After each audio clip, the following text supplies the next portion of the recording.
speaker for today, Dr. Lillie Hidaji, who is the coordinator for Walk with the Dog and also the owner and a practitioner at Oasis Pediatrics. And she's going to be speaking to us today about pool and swimming safety. Dr. Hidaji. Thank you, Dr. McAllister.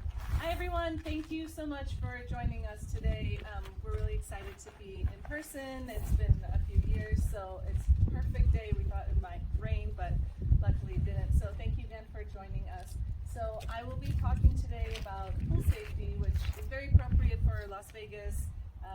Lots of houses have pools, but it's not just limited to pools, but also hot tubs and inflatable pools.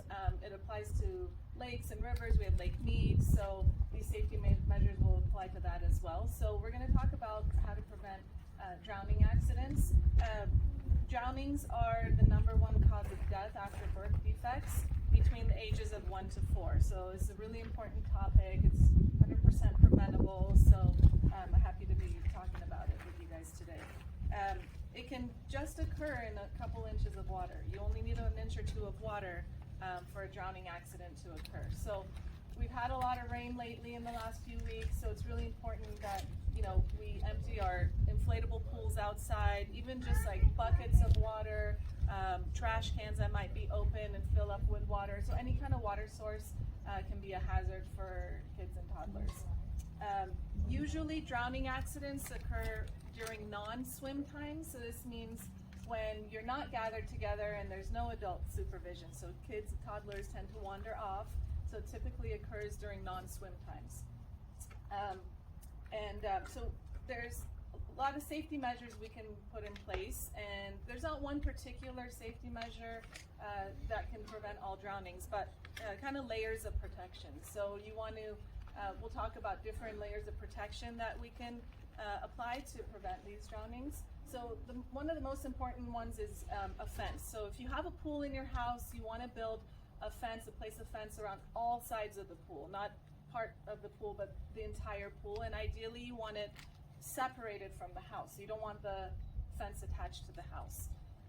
You want the fence to be at least 4 feet high, so toddlers can't climb up them. And you want the pieces of wood or material to be in a horizontal fashion, not in a vertical fashion, not horizontal, so they can't climb up on it. Make sure you guys don't put any toys alongside the fence. That toddlers, they're very crafty. They can push things up against it, climb up. If they see inflatable toys or they see something attractive in the pool, they want to go get it. So make sure you guys, when you're done swimming, that you get rid of all the toys, put them away so they're not in view of a toddler and attractive to them. Make sure that the latch is self-latching, and it should open to the outside of the pool. So if someone is exiting the pool, it should open and then self-latch close, so someone from the outside can't get in. You also want to put another layer of protection is putting an alarm on there. So put an alarm on the fence gate.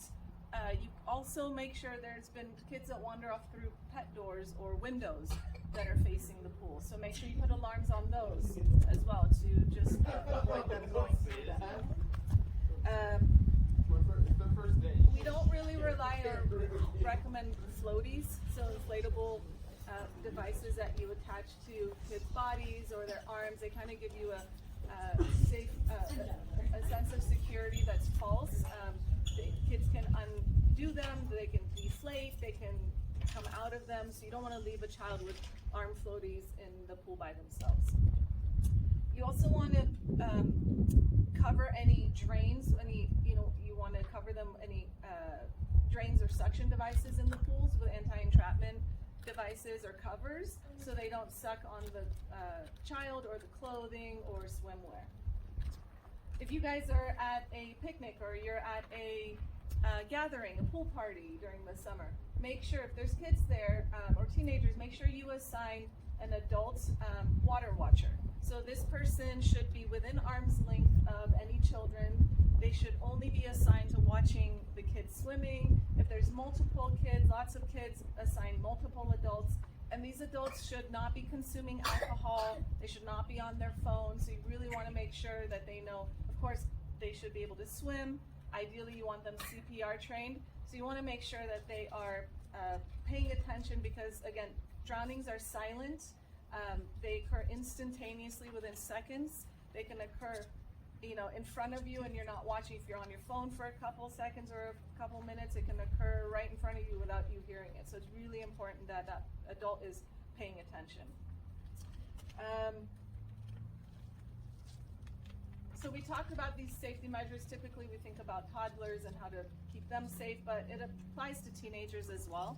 So the ages of teens between 15 and 19, this is the second highest risk of drowning for kids. So the reason is for a little bit different reasons than in toddlers, but teenagers tend to take more risks. They don't have the area of their brain that is involved in complex thinking and decision making is not that well developed yet, so they tend to take more risks. They want to mimic their peers and do what they do, so they don't really think about the consequences as much. So, and they tend to involve also, unfortunately, alcohol or other substances abuse. So as a parent, make sure you talk to your teenager about avoiding alcohol and any other substances, especially when they're around bodies of water. So this includes lakes, Lake Mead, the rivers. Make sure that they know to wear a life jacket at all times. They tend to want to do risky behaviors like diving into the sources of water. You make sure you tell them that they walk in feet first, because you cannot judge necessarily in natural sources of water how deep the areas are, their jagged edges. If they dive in, it's a serious risk of head injury. So make sure to talk to your teenagers about those things. Swim lessons are a great way that can increase survival and teach kids survival techniques, and adults as well. So there are adults that we see that don't know how to swim. So if you do not know how to swim, make sure that you take swim lessons. It can be something for the whole family. It's a great way for teenagers, for example, to get a summer job or get CPR trained or take a lifeguarding position at one of the pools. So make sure when you guys are choosing a facility to teach your children that it's safe, that it's clean. Kids tend to swallow more water, so you want to make sure they have a good sanitation mechanism for the pool. Make sure that the instructor is CPR trained and that they're teaching survival techniques to the kids too. For example, if they fall in with their clothes, what they should do. They should be teaching the kids to ask permission before they enter the water as well. So really make sure that they're implementing these techniques, and making sure, another thing, that the water is appropriate for kids. So you don't want them to suffer from hypothermia. The water temperature should be in the high 80s to low 90s. So make sure you talk to them and you feel comfortable enrolling your child in those classes and in that facility.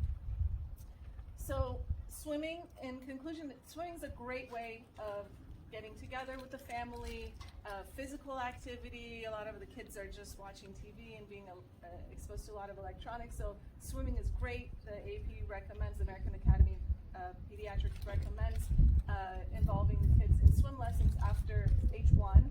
It hasn't really been proven to decrease the risk of drowning under age 1, and because infants under age 1, they're developmentally potentially not ready, they can't hold their heads up well. But after age 1, it's recommended kids enroll in swim lessons if they're developmentally, physically, emotionally ready, and parents as well. So make sure that you are safe, that you know that most drownings occur in the home, in a relative's house, or at a neighbor's house. And again, they're silent and they happen instantaneously. So, take swim lessons for the whole family, get CPR trained, take these safety measures because they're 100% preventable. Any questions I can answer for anyone? Thank you. That was a great talk.